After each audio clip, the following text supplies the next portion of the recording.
Salut Eric, notre roi soleil à nous. J'espère que ça t'a plu, comment on t'a présenté tout à l'heure. Eric, quelle est la situation du panneau photovoltaïque? Parce que c'est comme ça qu'on dit pour le solaire. C'est clairement devenu la solution la plus économique pour produire de l'électricité aujourd'hui. Ah, carrément. Oui, parce qu'au niveau des investissements, t'imagines, c'est pas du tout la même chose qu'une centrale nucléaire. C'est ça.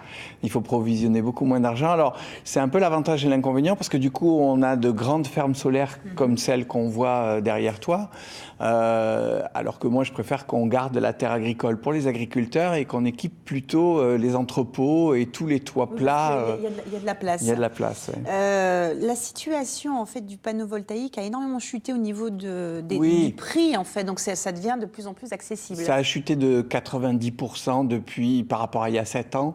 Ouais. Donc aujourd'hui, en ordre de grandeur, il faut compter 1 500 € d'investissement pour avoir 1,2 kWh crête, et espérer produire autour de 1000 watts dans l'année.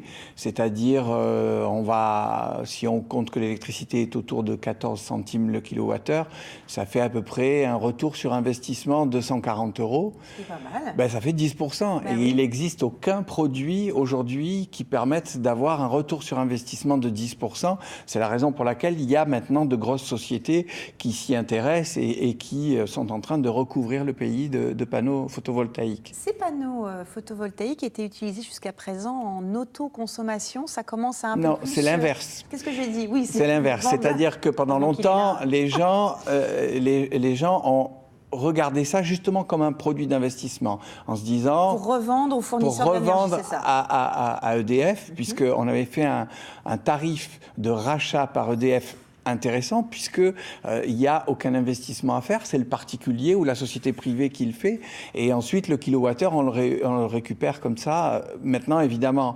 le marché a changé, mais par contre, on peut autoconsommer. Et toi, tu as découvert plusieurs lieux, en tout cas, où oui, notamment là, ce week-end, il y avait un prioritaire sur le hameau des Colibres à Fort-Calquier, donc moi, je vous emmène à Fort-Calquier.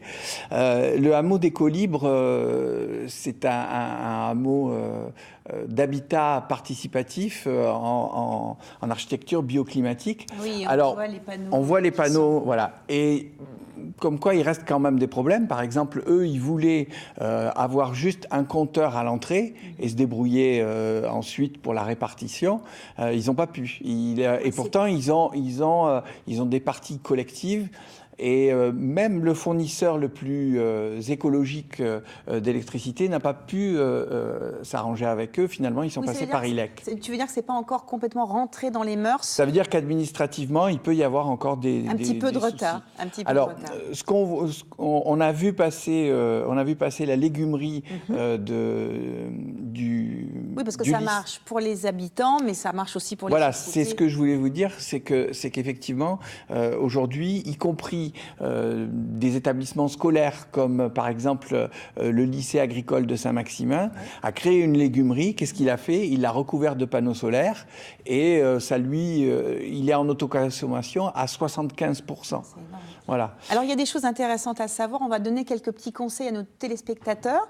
Peut-être qu'on pourrait écouter. Alors oui, ce qu'il faut savoir, c'est que pendant longtemps, on a parlé des panneaux solaires sur les toits. Oui. Là, je vous montre une ombrière solaire et vous allez voir, grâce à Jean-Luc, pourquoi il est plus intéressant de s'orienter vers ça. On écoute Jean-Luc.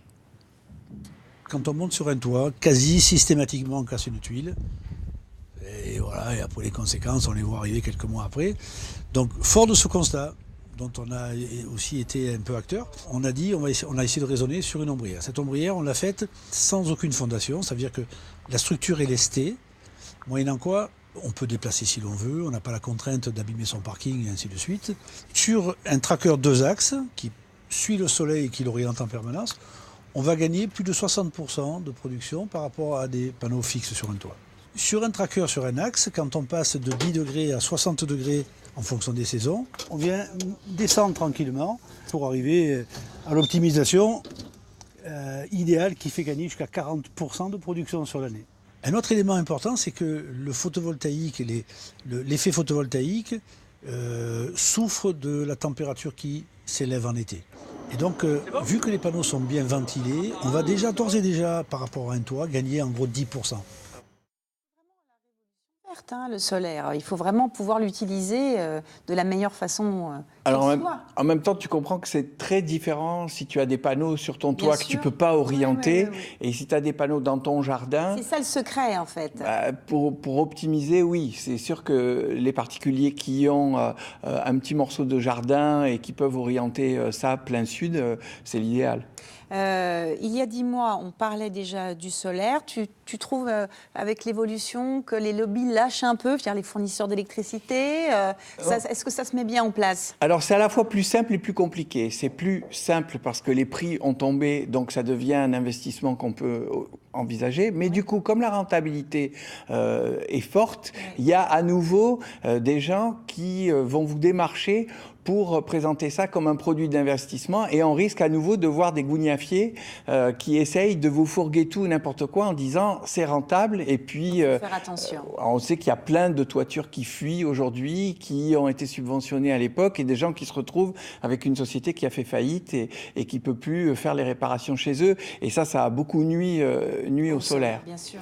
Donc si vous êtes tenté par l'aventure, ou alors si vous n'avez pas encore les moyens de vous mettre au solaire, tu nous as trouvé le site de Greenpeace. Oui, parce qu'en fait, si on veut favoriser le développement du solaire, on peut souscrire auprès d'un fournisseur d'énergie qui va vous garantir de l'électricité d'origine renouvelable. Oui, ça peut être le solaire, ça peut être l'éolien, ça peut. Aujourd'hui, en général, quand vous achetez de l'électricité renouvelable, c'est de l'hydraulique, parce que c'est la plus grosse part de l'énergie renouvelable, elle est hydraulique. Et le solaire, ça représente pas grand-chose. Greenpeace a mis en ligne un comparateur des fournisseurs d'énergie du plus vert au moins vert, parce que vous imaginez bien que quand Total, par exemple, vous propose de l'électricité verte, vraiment mauvais comme on comprend que EDF. Le principal pétrolier, Greenpeace, ne pense pas que ça soit le plus vertueux pour développer l'énergie solaire. Donc on vous suggère, si vous aussi voulez faire votre révolution verte, d'aller sur le site de Greenpeace. Voilà, et ce qu'il faut savoir, c'est que de toute façon, aujourd'hui, l'électricité d'origine renouvelable est moins chère que le tarif régulé qui est proposé par l'opérateur historique EDF. Moi, je pense que je vais rechanger d'opérateur. Merci, Eric.